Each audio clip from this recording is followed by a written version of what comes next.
Gente, nessa noite eu gostei muito de ver cada manifestação, sobre a Bíblia. Hoje é o dia da Bíblia, né? A Sheila conseguiu ali, Então eu queria assistir junto com vocês. É uma reportagem do programa do Cabrini, acho que é Conexão Repórter. Eu achei muito interessante essa reportagem e a gente poderia assistir juntos, né? Tem som tudo aí, Sheila? Tem. Aqui, uma Bíblia aberta, justamente na página do Salmo 63. Escrito aqui: o dia da vingança e da redenção. E aqui, dentro da Bíblia, posso encontrar anotações. São anotações com dizeres religiosos. Arrependimento total de Deus. Davi implora por misericórdia e pede para apagar suas transgressões. Enfim, são marcas de vidas, marcas do que as pessoas acreditavam. Está escrito: presente de sua esposa Simone e meu esposo lindo Hélio, 12/8/2012.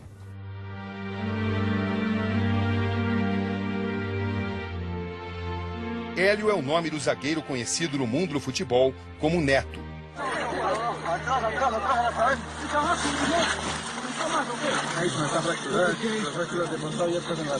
O soldado me autorizou a que eu leve essa Bíblia. A gente vai tentar fazer com que isso chegue a seu verdadeiro dono, a quem de fato isso pertence. O dono perdeu dessa forma, mas evidentemente existe um familiar, uma pessoa muito próxima, que vai ficar muito feliz de ter um objeto como esse. A missão agora é entregar o livro resgatado da ação dos saqueadores para Simone. Ela está em Medellín, acompanhando a recuperação do marido. Frequentadora da Igreja Batista de Chapecó, é uma mulher fervorosa. Nas redes sociais, aparece em um vídeo lendo um trecho da Bíblia. O versículo eu vou ler está em Romanos, capítulo 1, versículos 16 e 17.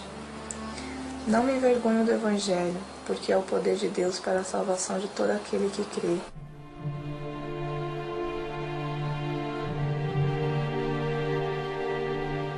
A entrega do livro pode ser feita na manhã de sexta-feira, na área comum do Hospital San Juan de Dios. Nosso encontro é registrado por uma câmera de celular. Eu soube que isso aqui pertencia a você, abrindo essa página aqui.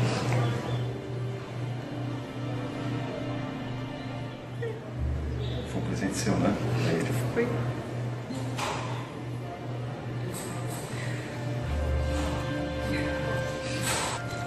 Aqui os estudos dele, olha como ele estuda, entendeu?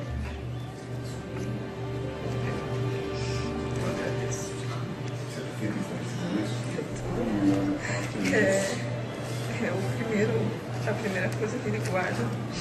Quando eu arrumo, ele fala: amor, você colocou minha Bíblia? Eu falo: claro, amor, os desenhos das crianças.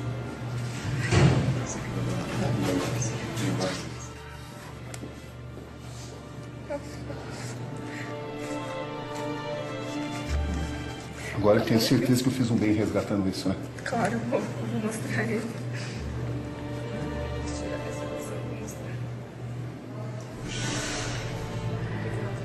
Que essa fé. O Brasil inteiro está contigo, acho que o mundo inteiro está com vocês.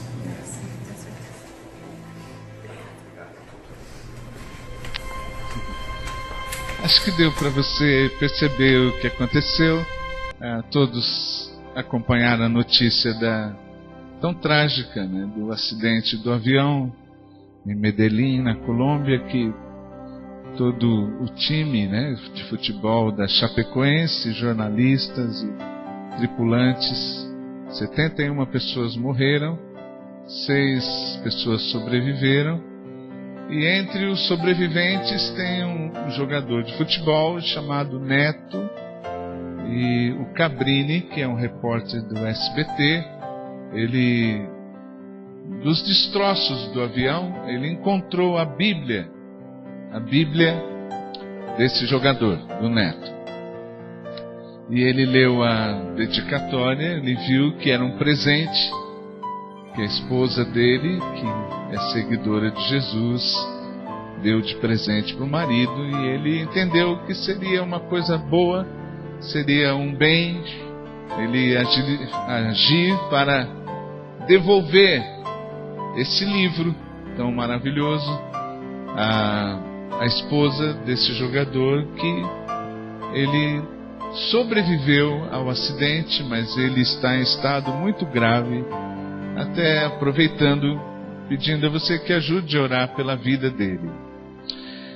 Você percebeu com que emoção a reportagem teve quando ele, com aquela Bíblia toda destruída no acidente, ele mostrou a esposa e perguntou: foi você que deu a ele, né? E ela se emocionou muito e disse: olha, aqui estão os estudos dele, né? As coisas mais importantes que existiam, os desenhos, os desenhos carinhosos que os filhos faziam quando ele ia viajar, ele guardava dentro da Bíblia. E ela disse uma coisa muito importante: que ele não viajava sem a Bíblia. Ela, quando ia fazer a mala dele, ele sempre perguntava: você não esqueceu de colocar a minha Bíblia? Ela disse: é lógico que não. Então a Bíblia, ela era o livro que ele não deixava por nada, né, nas suas viagens, e é um símbolo que conta uma história, né? Eu fiquei contente que hoje eu cheguei aqui e eu achei a minha Bíblia velhinha que eu deixei da outra vez que eu preguei aqui, e eu senti muita falta dessa Bíblia. Ela conta uma história como um livro, né? Quando a minha mãe faleceu, eu, graças a Deus, eu sempre me dei muito bem com meu irmão, e eu posso dizer isso a todo momento, que é a mais pura verdade. Nós temos a felicidade de nunca termos discutido, nunca, desde criança até hoje, né? E meu irmão parece ser mais novo, mas é mais velho que eu, 8 anos. Nós nunca discutimos. E quando minha mãe faleceu, eu fiz um pedido a ele, que eu gostaria muito, eu disse ao meu irmão: eu queria muito guardar comigo a Bíblia da mamãe, e eu a guardo em casa como um verdadeiro tesouro. Tem as anotações, tem os estudos que ela fez, para mim, de um valor sentimental, um valor simbólico, sem preço financeiro. Se meu irmão quisesse: você fique com todos os bens, eu fico com a Bíblia da mamãe, eu ficaria muito contente. Tem um valor simbólico, tem um valor. A Bíblia é um livro, mas ela é símbolo de toda tanto a parte judaica quanto a parte cristã. Ele é um símbolo, simboliza muita coisa importante no contexto que nós vivemos como seguidores de Cristo. Eu queria contar até um pequeno testemunho, né, quanto a isso, quanto ao livro, a Bíblia. E eu estou falando livro porque eu quero fazer um resumo a você, que dizer que a Bíblia é o livro, as Escrituras são o texto, e a palavra de Deus é Jesus. Eu quero dizer brevemente sobre isso, por isso não estranhe de eu dizer tantas vezes o livro, né? Eu não sei se é possível a Sheila conseguir achar, está escrito uma foto, não sei se aparece a foto ali. Já desligou? Então deixa então. Então não precisa a foto, eu iria mostrar uma foto a vocês, A minha infância toda eu aprendi sobre o reino de Deus, eu aprendi com a mamãe muita coisa. A mamãe era missionária no interior de São Paulo, uma cidade chamada Salto Grande, perto de Ourinhos ali, de Assis, entre Assis e Ourinhos. É uma cidade que só tem grandeza no nome, porque ela é bem pequena, né? Mas a mamãe era missionária ali e eu aprendi com ela sobre... Por isso que é tão importante para mim a Bíblia da mamãe, e eu guardo lá em casa. Porque através dessa Bíblia, ela foi a base de que eu tive os primeiros ensinamentos sobre o reino de Deus, sobre o novo nascimento, sobre a graça de Jesus, sobre o ensinamento de Jesus, sobre a boa nova de Jesus. Eu sempre lembro com muita viva saudade que a mamãe tinha uma charretinha, que era um verdadeiro mercadinho abastecido de mantimentos. E durante a semana, principalmente, durante muitos dias da semana, a mamãe ia nos lugares mais pobres da cidade. Tinha um lugar na minha cidade que chamava Vilinha, que aquela época era o lugar mais pobre da cidade. E a mamãe visitava aqueles lugares com a charretinha suprida de mantimentos. Eu lembro até o nome do cavalo, que era Periquito, né? E a mamãe ia com a charretinha, e eu era o companheirinho dela. Eu ainda não estava nem em idade escolar, e eu era o companheiro dela nessa sua missão de compaixão. Eu via que até as crianças ficavam alegres quando viam a charretinha da mamãe e viam que a charretinha parava em frente à sua casa, porque pelo menos uma parte das necessidades da família iam ser supridas. E a mamãe nunca perguntava de que religião as pessoas eram. Ela me dizia sempre que isso não tinha a menor importância. E ela tratava as pessoas com tanto carinho. As suas palavras a sua ação era sempre temperada com palavras que valorizavam as pessoas. E assim ela refletia a luz de Jesus através da sua vida. Com 16 anos eu escrevi a canção Alegria Está no Coração de Quem Conhece Jesus. Talvez você conheça a melodia, né? Vamos cantar só uma estrofezinha, diz assim: a alegria está no coração de quem já conhece Jesus. A verdadeira paz só tem aquele que já conhece a Jesus. O sentimento mais precioso que vem do nosso Senhor é o amor que só tem quem já conhece a Jesus. A letra é tão simplesinha, né? Na verdade eu queria dizer assim: a alegria está no coração da mamãe, porque ela conhece Jesus. A verdadeira paz a mamãe tem a mais profunda, porque ela conhece Jesus. O sentimento mais precioso que vem do Senhor é o amor, que só tem quem conhece Jesus. E depois dos 16 anos, e justamente depois que eu escrevi essa canção, e eu iria até mostrar fotos, mas não são imprescindíveis não, aí eu comecei a me afastar da igreja. Tinha uma banda naquela região, naquela época, um conjunto, a gente chamava conjunto, né, de música, que não era música espiritual. Havia um conjunto chamado Mark Ribel, em Assis, e tinha 2 rapazes que eram da minha cidade, o Rodolfo e o Calegari. E por causa deles eu comecei a cantar outras músicas, e comecei assim a me afastar da igreja. Eu dizia para a mamãe que eu não iria mudar nada, né? Não, mamãe, eu só vou cantar outras músicas, mas a senhora vai ver, não se preocupe, eu não vou mudar nada, né? E eu costumo dar meu testemunho, dizer que o diabo, que é o inimigo da nossa felicidade, o diabo, ele não apareceu na minha vida com aquela aparência que se desenha por aí, né, com aquele chifre, aquela cauda, aquele rabo, ou aquela voz de caverna horrível que acumula anos de rouquidão, dizendo: eu sou o diabo, eu vim destruir a sua vida. Não foi assim, não. Ele apareceu que nem um cachorrinho poodle, desses branquinhos, sabe, bonitinho, atraente, que você diz: olha, mas é a coisa mais linda do mundo, né? No começo, assim, parecia que esse ambiente da música popular. Aí eu comecei a cantar em bailes, em shows, e aí eu saí de Salto Grande, eu vim para São Paulo, e aqui eu cantei em alguns programas que eu tinha as fotos aí, que você talvez nem fosse acreditar que fosse eu.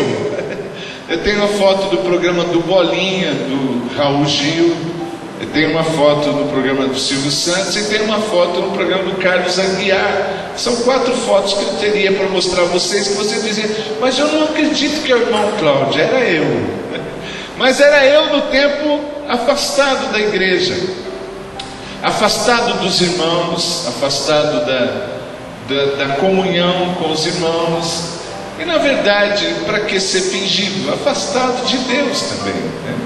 Foi uma fase longe de Deus. E tudo que eu aprendi na minha infância a respeito do reino de Deus, e a mamãe usava como base a sua Bíblia. Passou. Aí, ó, esse. Você puder ver só essa foto aí, ó. Por incrível que pareça, irmãos, esse aí sou eu. Meus filhos olham assim e falam: papito, desculpa falar, mas o senhor era ridículo demais.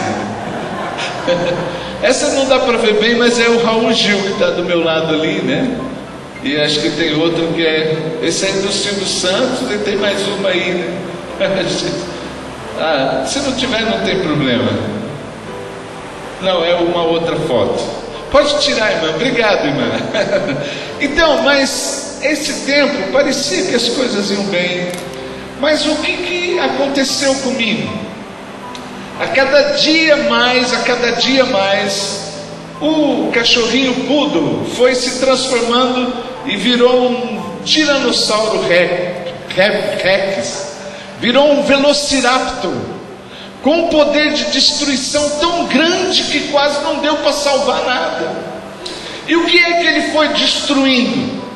Ele foi destruindo os valores do reino de Deus, que eu tinha aprendido com a mamãe: amor, bondade, benignidade, compaixão, domínio próprio, paz, paciência, tolerância. Essas coisas todas foram sendo destruídas dentro de mim.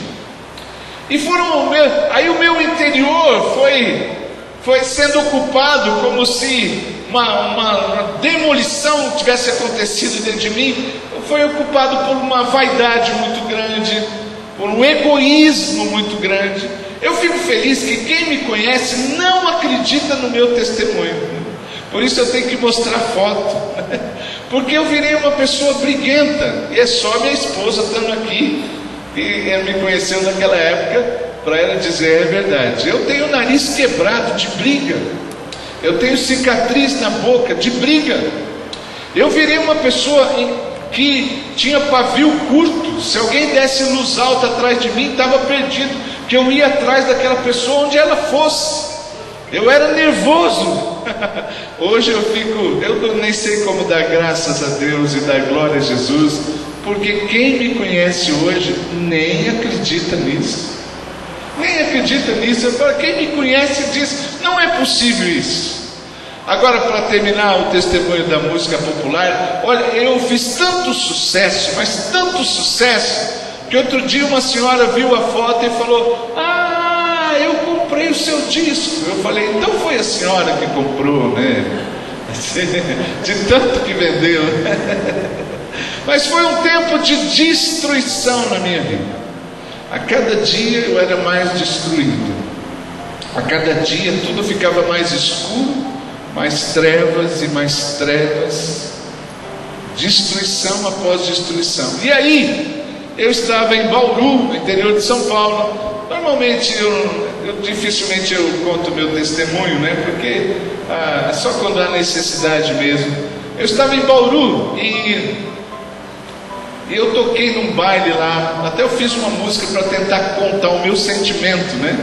A música tem um pedaço que fala assim: a música tão alto, o coração vazio, alta madrugada, o coração vazio, ritmo de festa, o coração vazio, luzes coloridas, coração vazio, e no fim de tudo que é de mim, nem ao menos sei quem sou. Eu fiquei cantando ali naquela madrugada. Havia ritmo de festa, luzes coloridas, mas o coração com um vazio profundo, difícil e pesado de carregar. Tudo que era de Deus na minha vida havia sido destruído.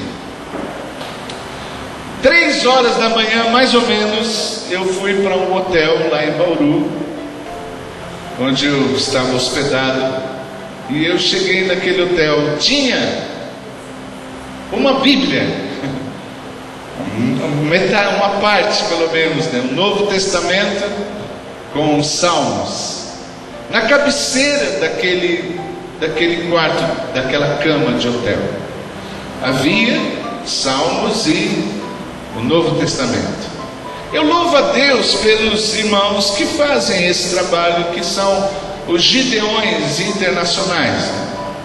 Eles fazem um trabalho muito importante, que é de colocar uma Bíblia em cada quarto de hotel no Brasil inteiro. Eles procuram fazer isso. E nada como no dia da Bíblia para que eu lembrasse de uma coisa tão importante assim. Eu estava longe de Deus, longe da igreja, longe até da família, destruição após destruição.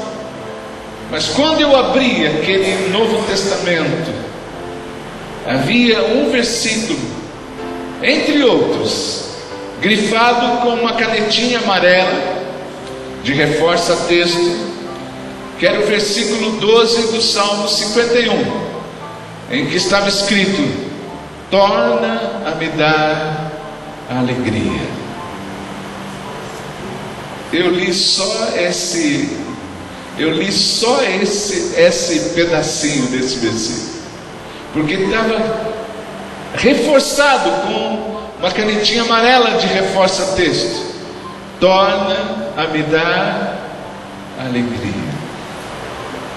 Anos atrás eu tinha escrito a música Alegria, mas eu não tinha mais nenhuma alegria.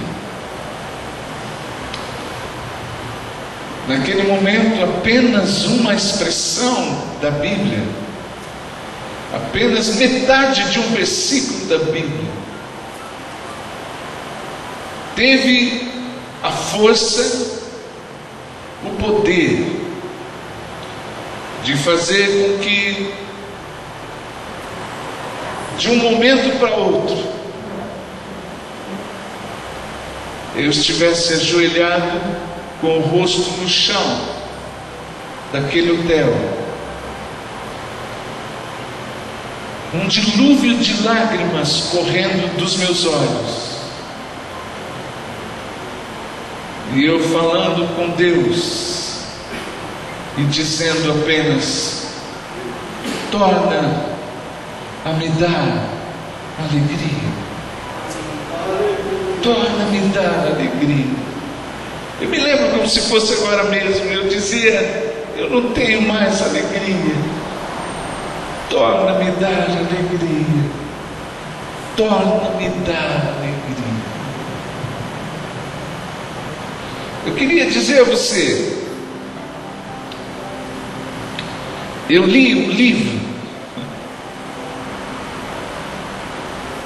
eu li uma escritura, mas o poder de Deus atuou através da escritura e do livro. E naquele momento, o livro deixou de ser texto. Naquele momento, o livro deixou de ser texto na minha vida. E o livro se transformou em espírito e vida, que transformou completamente o meu ser naquele momento. Eu afirmo a você, algo que ninguém pode tirar de mim. Alguém pode contestar a minha interpretação da Bíblia, alguém pode contestar o que eu falo, mas ninguém pode contestar a experiência que eu tive, porque eu me encontrei com o Espírito amoroso, puro, santo, absoluto de Deus naquela madrugada, e o Espírito de Deus falou comigo naquela madrugada, através de uma pequena, de poucas palavras da escritura do livro. Por essas três coisas que eu contei a você, pelo filme que você viu, pelo meu testemunho, pelo que eu disse, testemunho da minha mãe, você percebe que esse é um livro. Os textos que estão escritos nesse livro e compilados aqui são as Escrituras, mas há poder e a vida no que esse livro simboliza, que é o próprio Jesus Cristo simbolizado aqui. Eu quero dizer a você que a palavra se fez gente, se fez ser humano e habitou entre nós, e vimos a sua glória como a glória do unigênito de Deus. Lá na Índia, as pessoas que eu sou responsável por um curso de formação dos missionários, que tem um curso de 2 anos em Nova Delhi, para se prepararem para ser missionários. E até agora, pode mudar, mas até agora eles seguem uma orientação que eu dou, que é assim: se você nunca leu a Bíblia, eu dou um conselho a você, que é o mesmo que eu dou aos indianos. Comece a ler a Bíblia no Evangelho de João. É o meu conselho. Mesmo porque, se você vê o Evangelho de João, capítulo 1, versículo 1, diz assim, eu vou ler para você. João 1: antes de ser criado o mundo, aquele que é a palavra já existia. Aquele que é a palavra já existia. Ele estava com Deus e ele era Deus.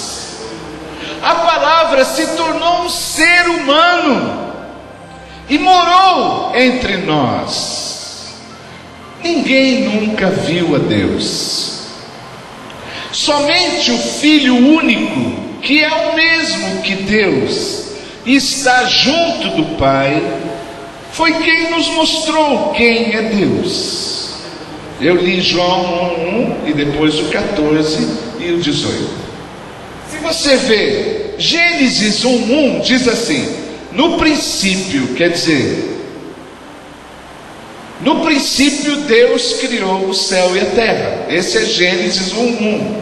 No princípio Deus criou o céu e a terra. Agora João 1:1, que é no princípio, antes de ser criado o céu e a terra.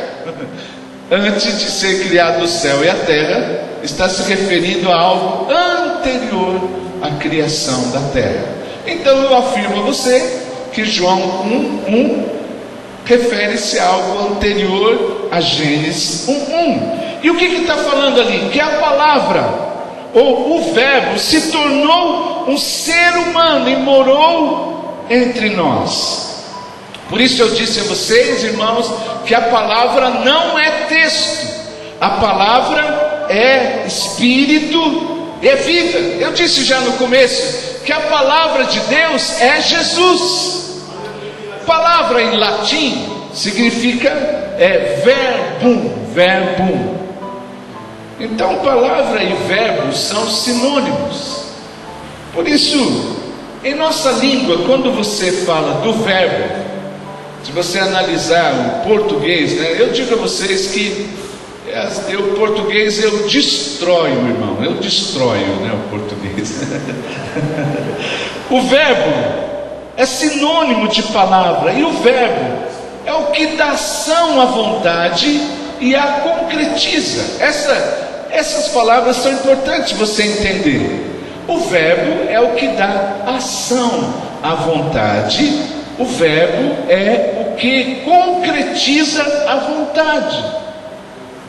Então Jesus, que é a palavra de Deus, Ele deu ação e concretizou a vontade de Deus.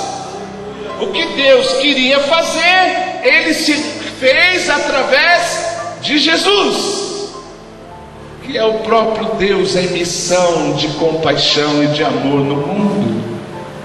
Agora, no hebraico, desculpa mencionar assim, né, uma língua estrangeira, mas a Bíblia é escrita em hebraico.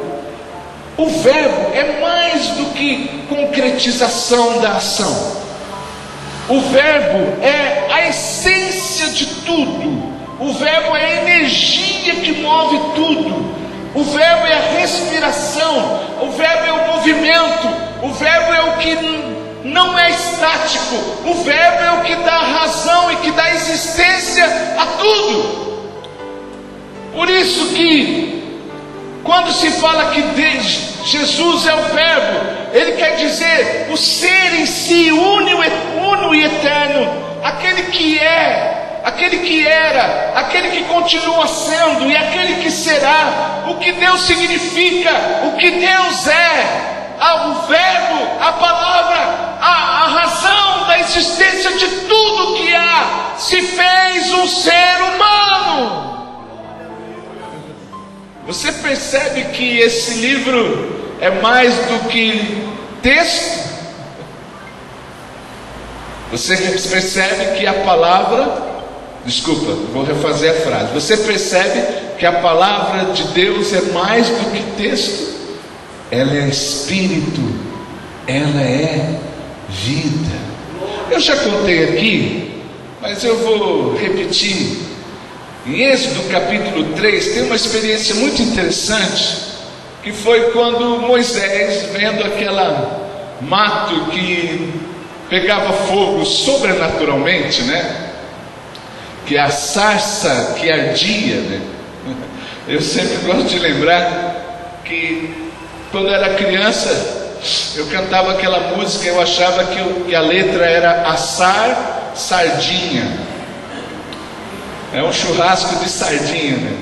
Eu cantava lá no Monte Horebe, vou lá no Monte Horebe, assar sardinha. Vou lá no Monte Horebe, assar sardinha. Assar sardinha lá no Monte, até que é uma ideia boa, né? Assim, a gente ir lá no Monte Horebe só para assar sardinha. Mas aquele mato que pegava fogo sobrenaturalmente, né? Como se fosse essa coisa aqui, pegando fogo ali. E ali Moisés teve uma experiência profunda com Deus. E diante daquela revelação, ele quis saber.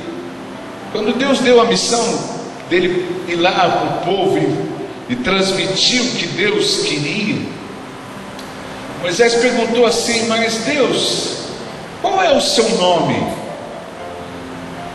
Para que eu chegue lá e eu fale para aquele povo, porque aquele povo, tanto Moisés quanto aquele povo, foi criado no Egito, eles eram politeístas, eles acreditavam num monte de deuses.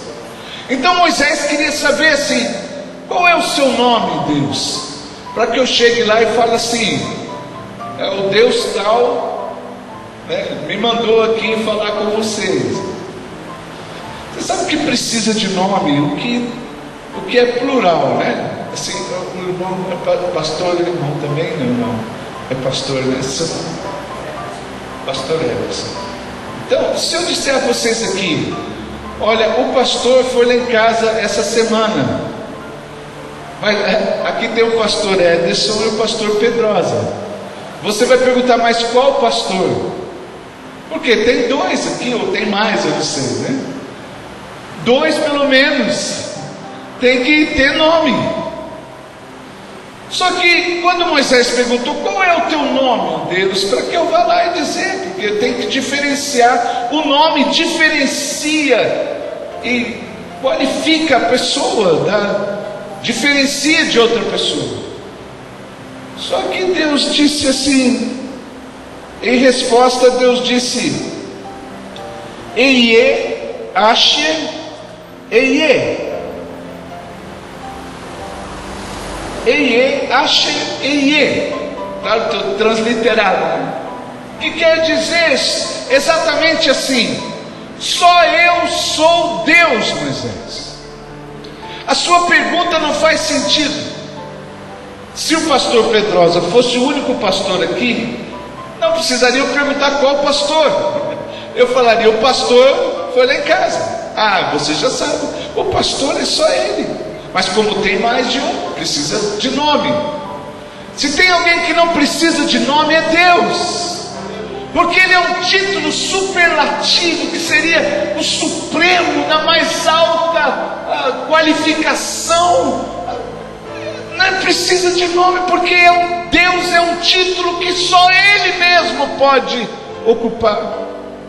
Se existissem dois deuses, Deus não seria onisciente, onipresente. Ele não seria infinito nem eterno.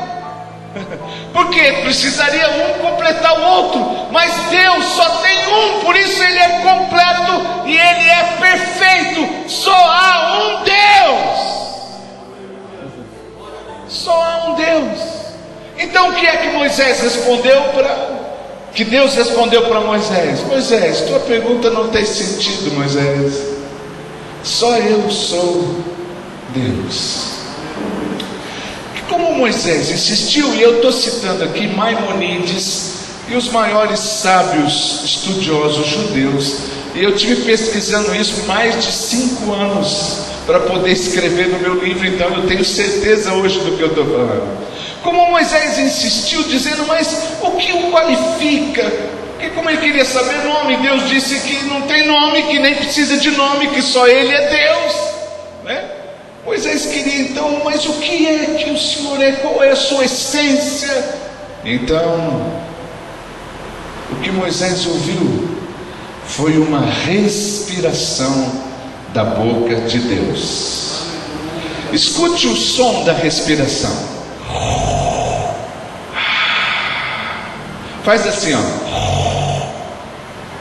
Pode roncar aí à vontade, irmão. Alguma irmã disse, irmão, esse som é muito familiar para mim, né? Eu já escutei isso não sei aonde. Se a gente fosse escrever esse som,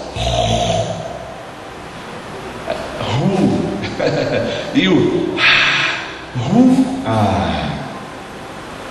e aí que desde lá do Gênesis aparece essa palavra que é feminina no hebraico, que é ruá, que é uma onomatopeia, que significa que Deus está dizendo, Moisés, eu sou a respiração, eu sou a razão da existência de tudo que há, nada existe sem mim, Moisés, não tem nenhum ser no universo que não respire, até o próprio universo respira. Desde o menor ser vivo até o próprio universo, há um bloco de matéria onde nós estamos e há o chamado buraco negro. O bloco de matéria se expande e o buraco negro contrai e provoca um movimento de vai e vem, que os cientistas chamam a respiração do universo. Quer você acredite em Deus, quer você não acredite em Deus, isso não faz a menor diferença, mas a verdade é que você não pode viver sem respirar. A verdade é que você não existiria se Deus não existisse, porque nele nós vivemos e nele nós existimos. E a apoteose do Salmo, que foi o 150, para terminar com chave de ouro, aquela cantata maravilhosa dos salmistas, ele terminou dizendo, todo ser que respira, louva ao Senhor, e tudo respira, e tudo louva ao Senhor, e tudo depende de Deus. Ele é a razão de toda a vida e de tudo que existe. Experimente parar de respirar 40 segundos. Veja o que você sente. Aí você vai entender que a comunhão profunda com Deus tem aquele que desejaria o ar, que deseja a Deus da mesma forma como desejaria o ar se estivesse 1 minuto sem respirar. Gente, Deus é a razão da existência de tudo. É isso que ele quis dizer a Moisés. Agora, você tenta entender. Há um texto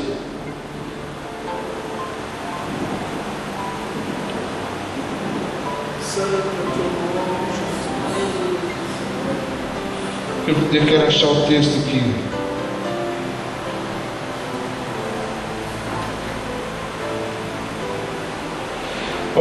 Esse texto está em João 8, de 56 a 59. Depois lê na sua casa.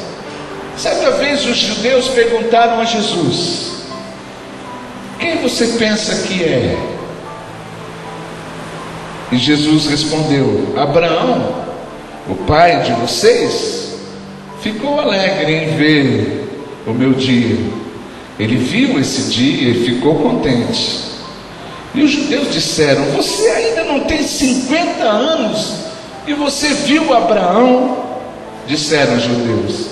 Então Jesus endireitou o corpo e disse: eu lhes afirmo que antes de Abraão nascer, ele disse: Eie Asher, Eie.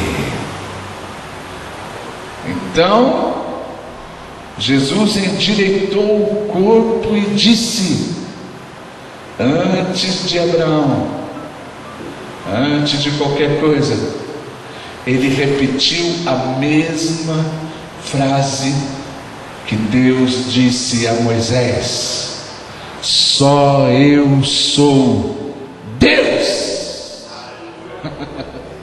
Só eu sou Deus.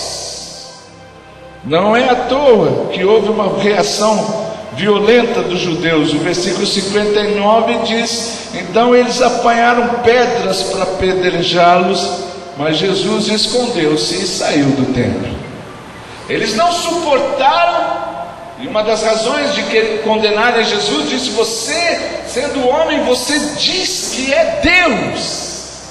Gente, eu falo lá na Índia para um muçulmano, diz assim: você acredita que Jesus é um profeta só? Então esqueça dele, ele não serve para ser seu profeta.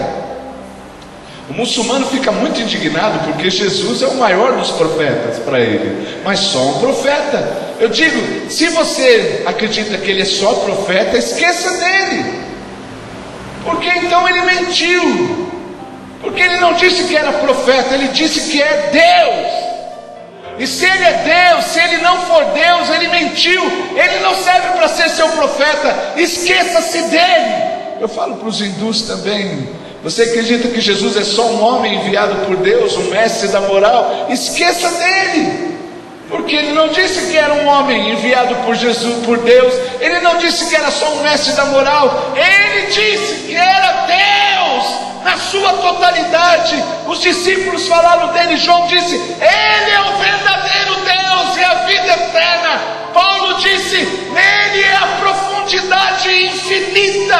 Todos nós temos uma profundidade, que é o quanto do Espírito existe dentro de nós, desde a superfície do nosso ser até o chão do nosso ser. Nós temos uma profundidade do Espírito e nos cabe aumentar essa profundidade, mas só sobre Jesus que diz: Deus não lhe deu o Espírito por medida. Paulo disse: ele é a profundidade infinita, ele é a totalidade de Deus. Ele não é um terço de Deus, ele não é uma representação de Deus, ele não é uma interpretação de Deus, ele não é o que alguém pensa de Deus. Ele é Deus na sua essência e na sua totalidade, o Espírito, a vida que se tornou ser humano, o Verbo, a palavra. Para os gregos, logos é o pensamento, o espírito que se tornou o ser humano.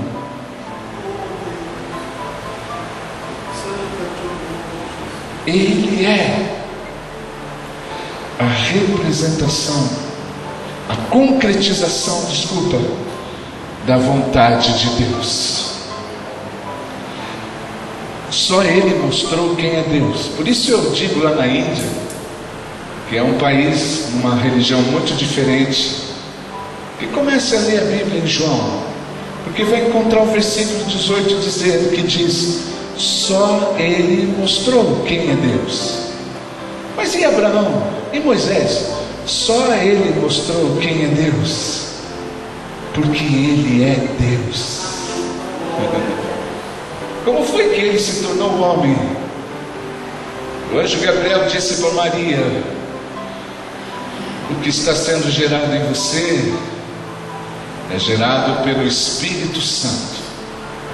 Pai significa aquele que gerou. Eu gerei 3 filhos, eu sou o pai deles. Quando você menciona a palavra pai, você pode substituir por aquele que o gerou. Quem gerou Jesus? Foi o Espírito Santo, absoluto, puro, eterno, que existia antes de existirem as religiões, que existia antes de existir o mundo, porque sem Ele nada do que foi feito se fez. Aquele que o gerou está nele. Filho é aquele que foi gerado. O anjo disse para José: você vai pôr no menino o nome de Jesus, porque será com esse nome que o menino vai ser conhecido. Mas o que está nele, você não ponha nome, porque esse não tem nome. O que está nele é Ehyeh Asher Ehyeh, o único Deus. Ele é o templo onde Deus habitava. Quando ele disse: destruam esse templo, em 3 dias será reconstruído. Os judeus riram dele, disseram: mas foi necessário 46 anos para construir isso. Como que você diz que pode reconstruir em 3 dias? Aí o texto é muito claro que ele estava se referindo ao seu corpo. O corpo de Jesus, a parte humana, é o templo onde o Espírito de Deus, Deus unigênito, Deus eterno, Deus onipresente, o Deus onisciente habitava. Por isso, para terminar, eu queria chegar em Filipe. Quando Filipe disse: Jesus, mostra-nos o Pai, eu não vou perguntar mais nada. Se você quer saber onde está escrito isso,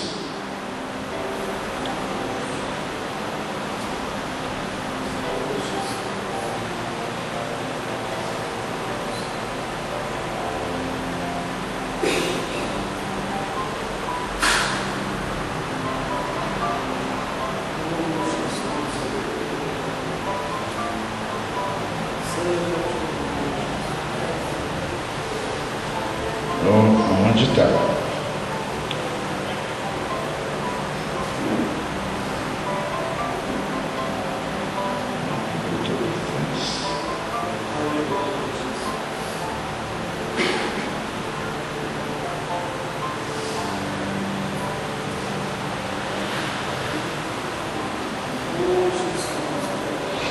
Isso eu achei, João 14, 6 a 9.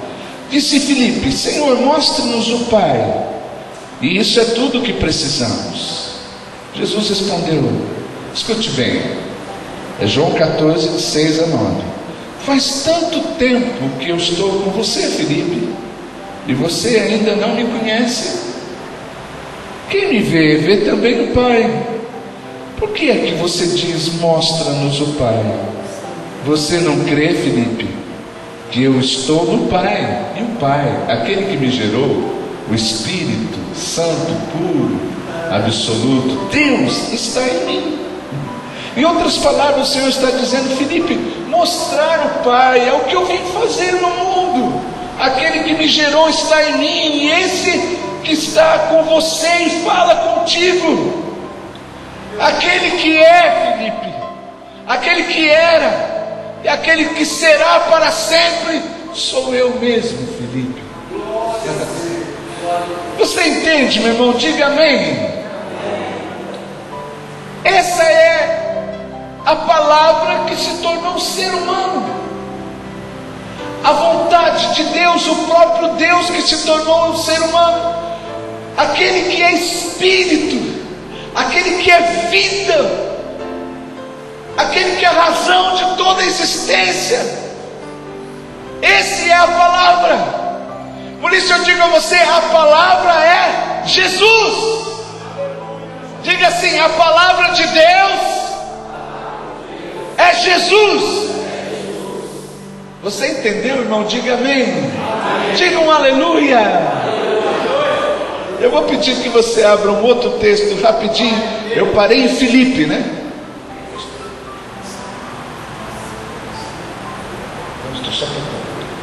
Então, só para concluir, já que eu parei em Filipe, eu vou pedir para você abrir rapidinho em Atos capítulo 8. Atos capítulo 8.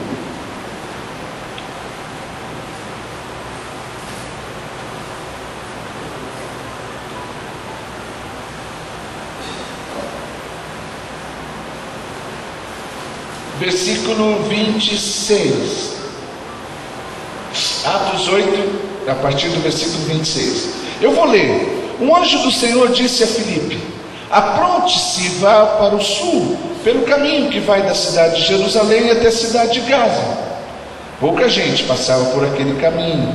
Filipe se aprontou e foi. No caminho ele viu um eunuco do país chamado Etiópia, que estava voltando para sua terra. Esse homem era alto funcionário, tesoureiro, administrador das finanças da rainha Candace da Etiópia. Ele tinha ido a Jerusalém para adorar a Deus, estava voltando na sua carruagem, lendo o livro do profeta Isaías. Então o Espírito Santo disse a Filipe: chegue perto dessa carruagem e acompanha. Filipe correu para perto da carruagem e ouviu o funcionário lendo o livro do profeta Isaías. Aí perguntou: o senhor entende o que está lendo? Como posso entender o que eu estou lendo se ninguém me explica? Respondeu o funcionário. Então convidou Filipe para subir e sentar-se com ele na carruagem. A parte das escrituras sagradas que o funcionário estava lendo era esta: e como uma ovelha fica muda diante dos que cortam a sua lã, assim também ele não disse nada. Foi humilhado e foram injustos com ele. Ninguém poderá falar a respeito dos seus descendentes, pois a sua vida na terra chegou ao fim. O funcionário perguntou a Filipe: por favor, explique-me uma coisa. De quem é que o profeta está dizendo isso? Dele mesmo ou de outro? Então escute agora esse versículo 35. Então Filipe começou a explicar aquela parte das escrituras e, continuando, anunciou ao funcionário a boa notícia a respeito de Jesus. É interessante, o funcionário, alto funcionário da rainha Candace, um etíope, ele estava habituado com as escrituras, porque ele já deveria ter ido outras vezes adorar em Jerusalém. E ele estava lendo o livro de Isaías, mas ele não estava entendendo. Apesar de ser um homem culto, um homem inteligente, ele não estava entendendo. Meu irmão, eu estava falando, cheguei no Filipe, eu vou encerrar com o Filipe porque a hora deu, né? O assunto seria mais extenso, mas fica para outro dia. Mas assim, uma pessoa em contato com as escrituras, culto, acostumado com aquilo que lia, já foi diversas vezes adorar em Jerusalém, mas ele não estava entendendo. A palavra de Deus, o livro, a Bíblia, as escrituras, o texto, é importante pesquisar, é claro que é. É importante você estudar? É claro que é. É importante você obter informações sobre o que é que está se falando ali? É claro que é. Mas eu afirmo a você, meu irmão, minha irmã, que as coisas espirituais se discernem espiritualmente. Apesar de que é de suma importância a pesquisa, o estudo, se não houver uma luz que acenda por dentro, se não for um amigo interior nos dar a revelação do que é que se está falando ali, a gente pode ler muitas vezes, adquirir informação, mas a gente só vai ter contato com o livro e com as Escrituras. Aí, o Espírito presente ali disse para Filipe, quando ele viu o eunuco, o etíope: se aproxime da carruagem, o Espírito de Deus está presente ali. E ali Filipe viu que ele estava lendo Isaías e perguntou: você está entendendo? E o homem não estava entendendo nada. De quem é que ele está falando? Dele mesmo ou de outra pessoa? Então é isso que é importante. Eu vou para casa feliz se você entender isso, começando daquela escritura. Filipe, que agora saiba que Jesus é Deus, anunciou a boa notícia de Jesus para aquele homem. Filipe começou das Escrituras e chegou em Jesus. E eu digo a você, quando Jesus diz aos judeus: vocês examinam as Escrituras, vocês fazem isso, vocês examinam as Escrituras porque vocês julgam que elas testificam de mim, mas mesmo assim vocês não estão querendo vir a mim para que vocês tenham vida. Não adianta você examinar as Escrituras se você não entender que toda a Escritura só existiu por causa de Jesus. As Escrituras apontam para Jesus. Depois de ressurreto, ele encontrou os discípulos e começou a dizer que tudo que estava escrito precisou acontecer e que todas as coisas nele se cumpriu, porque Jesus é o puro amor e o amor cumpre todo, desde o Gênesis, os Salmos, as profecias. Ele cumpriu todas as coisas porque ele é o próprio Deus. Ele é Espírito, é vida. Ele é a palavra de Deus que muda a vida do ser humano.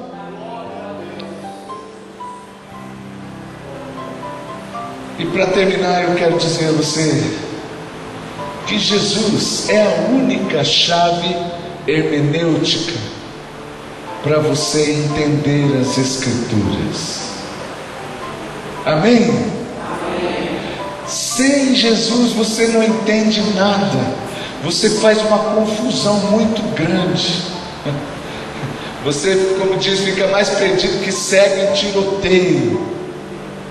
Se você for querer ler a Bíblia sem que a chave da interpretação de todas as coisas seja o próprio Deus que se fez palavra, que se fez verbo, que se fez espírito, que o espírito e vida que se fez homem.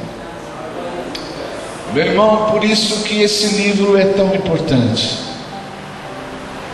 A Bíblia é um livro, as Escrituras são um texto, mas através do livro e das Escrituras, o Espírito nos conduz a Deus, a Jesus.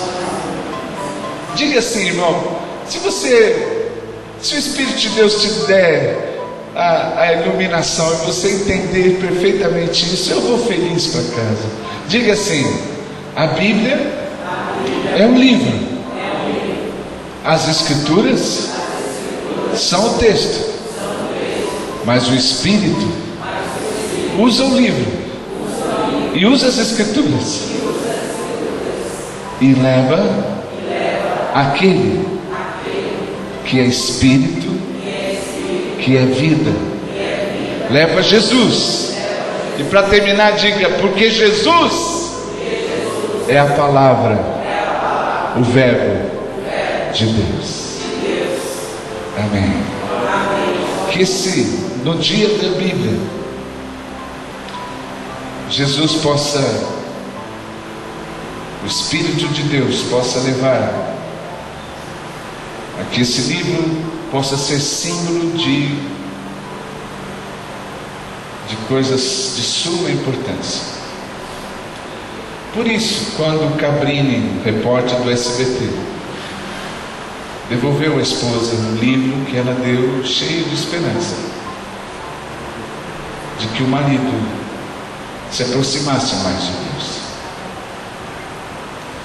Quando eu fiz questão de ficar com a Bíblia da minha mãe, e quando metade de uma frase do livro mudou a minha vida num quarto de hotel há muitos anos atrás, eu peço que você creia que esse livro, as Escrituras, é Espírito e é vida, e o poder de Deus através possa atuar na sua vida, em nome de Jesus. Eu quero fazer uma oração.